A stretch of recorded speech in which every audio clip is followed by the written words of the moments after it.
Sementara itu, pemirsa, untuk mengantisipasi penyebaran virus COVID-19, sejumlah sekolah menengah kejuruan di Badung menghentikan kegiatan praktik kerja industri atau praker di sekolah pariwisata. Sekolah memilih melaksanakan pembelajaran dengan menggunakan sistem daring. Menurut salah satu kepala SMK pariwisata di daerah Kuta Badung, Anagung Ketut Ngurah Astara, pihaknya mengikuti surat edaran Disdikpora Bali tanggal 14 Maret 2020 bagi siswa SMK yang tengah melakukan praktek kerja industri atau prakerin di hotel ataupun restoran. Sesuai surat edaran tersebut, pihaknya menghentikan sementara kegiatan prakerin di hotel maupun restoran, serta memilih melaksanakan kegiatan pembelajaran dengan menggunakan sistem daring.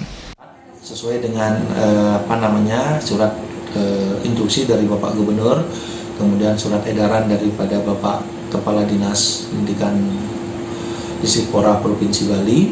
Nah, itu siswa itu ditarik. Walaupun ada kendala dalam proses penarikan di hotel itu karena ada beberapa pihak hotel yang tidak mau siswa training itu diputus di tengah jalan karena masalah pengaruh sertifikat.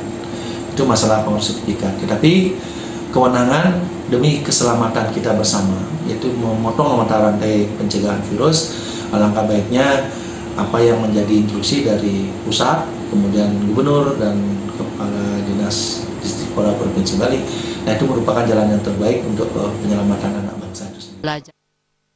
Ia menambahkan dengan pemberlakuan kebijaksanaan ini otomatis tidak ada kegiatan pembelajaran di sekolah. Dalam pembelajaran daring, para siswa diberikan tugas oleh guru menggunakan aplikasi Google Classroom. Metode ini cukup efektif, meskipun diakuinya penerapannya hanya terbatas untuk pemberian tugas berupa materi teori dan tidak bisa untuk materi praktek.